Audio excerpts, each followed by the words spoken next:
Hi Year 3, I hope you're all okay. We really miss you at school and I hope you're enjoying listening to Charlie and the Chocolate Factory. So let's start chapter 11, The Miracle. Charlie entered the shop and laid the damp 50p on the counter. "One Wonka's Whipple Scrumptious Fudge Mellow Delight," he said, remembering how much he loved the one he had on his birthday. The man behind the counter looked fat and well fed. He had big lips and fat cheeks and a very fat neck. The fat around his neck bulged out all around the top of his collar like a rubber ring. He turned and reached behind him for the chocolate bar. Then he turned back again and handed it to Charlie. Charlie grabbed it and quickly tore off the wrapper and took an enormous bite. Then he took another, and oh, the joy of being able to cram large pieces of something sweet and solid into one's mouth. The sheer blissful joy of being able to fill one's mouth with rich, solid food.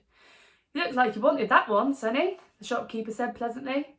Charlie nodded, his mouth bulging with chocolate. The shopkeeper put Charlie's change on the counter. "Take it easy," he said. "It'll give you a tummy ache if you swallow it like that without chewing." Charlie went on wolfing the chocolate. He couldn't stop, and in less than half a minute, the whole thing had disappeared down his throat. He was quite out of breath, but he felt marvellously, extraordinarily happy. He reached out a hand to take the change. Then he paused. His eyes were just above the level of the counter. They were staring at the silver coins lying there. The coins were all 5p pieces. There were 9 of them altogether. Surely it wouldn't matter if he spent just one more. "I think," he said quietly, I'll have just one more of those chocolate bars. The same kind as before, please." "Why not?" the fat shopkeeper said, reaching behind him again and taking another Whipple Scrumptious Fudge Mellow Delight from the shelf. He laid it on the counter. Charlie picked it up and tore off the wrapper, and suddenly, from underneath the wrapper, there came a brilliant flash of gold. Charlie's heart stood still. "It's a golden ticket!" screamed the shopkeeper, leaping out a foot in the air. "You've got a golden ticket! You found the last golden ticket! Hey, would you believe it? Come and look at this, everybody! The kids found Wonka's last golden ticket. There it is, it's right here in his hands." It seemed as though the shopkeeper might be going to have a fit. "In my shop too," he yelled. "He found it right here in my own little shop. Somebody call the newspaper quick and let them know. Watch out now, Sonny. Don't tear it as you unwrap it. That thing's precious." In a few seconds there was a crowd of about 20 people clustering around Charlie, and many were pushing their way in from the street. Everybody wanted to look at the golden ticket and at the lucky finder. "Where is it?" somebody shouted. "Hold it up so all of us can see." "There it is, there," someone else shouted. "He's holding it in his hands. See the gold shining?" "How did he manage to find it? I'd like to know," a large boy shouted angrily. 20 bars a day I've been buying for weeks and weeks." "Think of all the free stuff he'll be getting too," said another boy enviously. "A lifetime supply." "He'll need it, the skinny little shrimp," girl said, laughing. Charlie hadn't moved. He hadn't even unwrapped the golden ticket from the chocolate. He was standing very still, holding it tightly with both hands while the crowd pushed and shouted all around him. He felt quite dizzy. There was a peculiar floating sensation coming over him, as though he were floating up in the air like a balloon. His feet didn't seem to be touching the ground at all. He could hear his heart thumping away loudly somewhere in his throat. At that point, he became aware of a hand resting lightly on his shoulder, and when he looked up, he saw a tall man standing over him. "Listen," the man whispered. "I'll buy it from you. I'll give you £50. How about it, eh? And I'll give you a new bicycle as well. Okay?" "Are you crazy?" shouted a woman who was standing equally close. "Why, I'd give him £200 for that ticket. You want to sell that ticket for £200, young man?"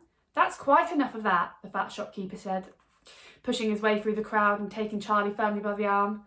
"Leave the kid alone, will you? Make way there. Let him out." And to Charlie, as he led him to the door, he whispered, "Don't you let anybody have it. Take it straight home, quickly, before you lose it.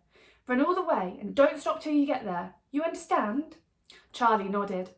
"You know something," the fat shopkeeper said, pausing a moment and smiling at Charlie. "I have a feeling you needed a break like this. I'm awfully glad you got it. Good luck to you, Sonny." "Thank you," Charlie said, and off he went, running through the snow as fast as his legs would go. And as he flew past Mr. Willy Wonka's factory, he turned and waved at it and sang out, "I'll be seeing you! I'll be seeing you soon!" And 5 minutes later, he arrived at his own home. "He's found a ticket! Finally! Woo! I wish I found a ticket." Shall we read chapter 12? What it said on the golden ticket. Charlie burst through the front door, shouting, "Mother! Mother! Mother!" Mrs. Bucket was in the old grandparents' room, serving them their evening soup. "Mother!" yelled Charlie, rushing in on them like a hurricane. "Look, I've got it! Look, Mother, look! The last golden ticket! It's mine! I found some money in the street, and I bought 2 bars of chocolate, and the second one had the golden ticket, and there were crowds of people all around me wanting to see it, and the shopkeeper rescued me, and I ran all the way home, and here I am! It's the 5th golden ticket, Mother, and I found it!" Mrs. Bucket simply stood and stared, while the 4 old grandparents, who were sitting up in bed balancing bowls of soups on their lap, all dropped their spoons with a clatter and froze against their pillows. For about 10 seconds there was absolute silence in the room. Nobody dared to speak or move. It was a magic moment. Then, very softly, Grandpa Joe said, "You're pulling our legs, Charlie, aren't you? You're having a little joke." "I am not," cried Charlie, rushing up to the bed and holding out the large and beautiful golden ticket for him to see. Grandpa Joe leaned forward and took a close look, his nose almost touching the paper. The others watched him, waiting for the verdict.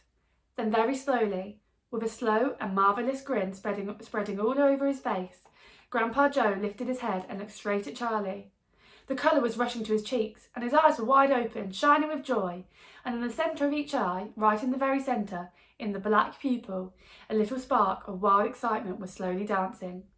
Then the old man took a deep breath, and suddenly, with no warning whatsoever, an explosion seemed to take place inside him. He threw up his arms and yelled, "Yippee!" And at the same time, his long, bony body rose up out of the bed, and his bowl of soup went flying into the face of Grandma Josephine. And in one fantastic leap, this old fellow of 96 and a half, who hadn't been out of bed these last 20 years, jumped on the floor and started doing a dance of victory in his pyjamas. "Yippee!" he shouted. "3 cheers for Charlie! Hip, hip, hooray!" At this point the door opened and Mr. Bucket walked into the room. He was cold and tired, and he looked at it. And he looked at. All day long he had been in the streets shovelling snow.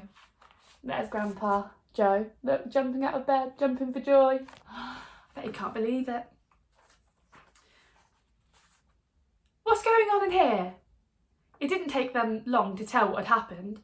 "I don't believe it," he said. "It's not possible."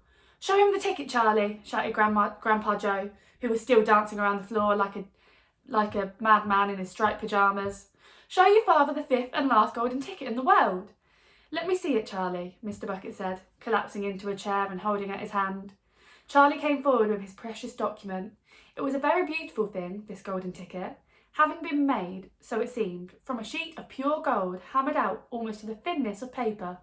On one side of it, printed by some clever method in jet black letters, was the invitation itself from Mr. Wonka. "Read it aloud," said Grandpa Joe, climbing back into bed again at last. "Let's all hear exactly what it says." Mr. Bucket held the lovely golden ticket up close to his eyes. His hands were trembling slightly, and he seemed to be overcome by the whole business. He took several deep breaths, then he cleared his throat and said, "All right, I'll read it. Here we go. Greetings to you, the lucky finder of this golden ticket, from Mr. Willy Wonka.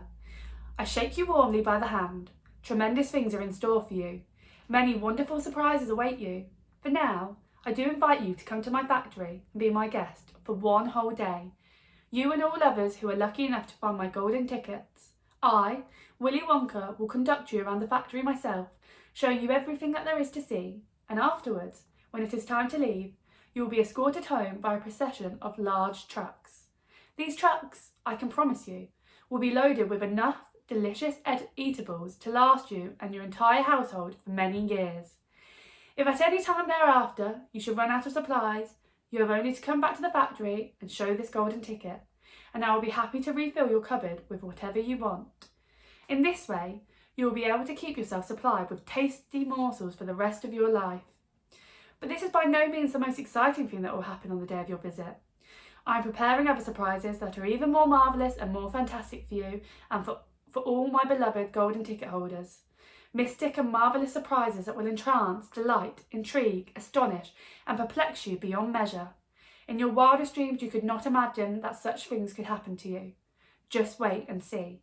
And now, here are your instructions. The day I have chosen for the visit is the first day in the month of February. On this day, and on no other, you must come to the factory gates at 10 o'clock sharp in the morning. Don't be late.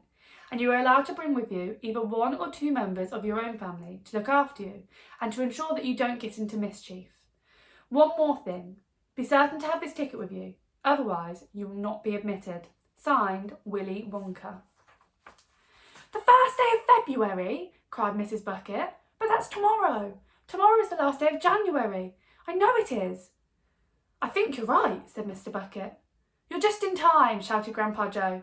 There's not a moment to lose. You must start making preparations at once. Wash your face, comb your hair, scrub your hands, brush your teeth, blow your nose, cut your nails, polish your shoes, iron your shirt, and for heaven's sake, get all that mud off your pants. You must get ready, my boy. You must get ready for the biggest day of your life. Now don't overexcite yourself, Grandpa, Mrs. Bucket said, and don't fluster poor Charlie. We must all try to keep very calm. Now the first thing to decide is this. Who is going to go with Charlie to the factory? I will, shouted Grandpa Joe, leaping out of bed once again. I'll take him. I'll look after him. You leave it to me. Mrs. Bucket smiled at the old man. Then she turned to her husband and said, How about you, dear? Don't you think you ought to go? Well, Mr. Bucket said, pausing to think about it. No, I'm not sure that I should. But you must. There's no must about it, my dear, Mr. Bucket said gently. Mind you, I'd love to go. It will be tremendously exciting. But on the other hand, I believe that the person who really deserves to go, most of all, is Grandpa Joe himself. He seems to know more about it than we do, provided, of course, that he feels well enough. Yippee! Shouted Grandpa Joe, seizing Charlie by the hand and dancing around the room. He certainly seems well enough, Mrs. Bucket said, laughing. Yes, perhaps you're right after all. Perhaps Grandpa Joe should be the one to go with him. I certainly can't go myself and leave the other 3 old people all alone in bed for the whole day. Hallelujah! Yelled Grandpa Joe. Praise the Lord! At that moment there came a loud knock on the front door. Mr. Bucket went to open it, and the next moment swarms of newspapermen and photographers were pouring into the house. They had tracked down the finder of the 5th golden ticket, and now all they wanted to get was the full story for the front pages of the morning's paper.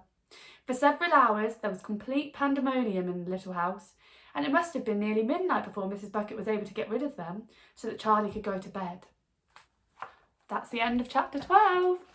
Oh, how exciting. So Charlie and Grandpa Joe are going to go. Ooh.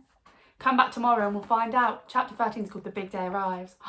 So exciting. Right, have a lovely evening, everybody. Bye.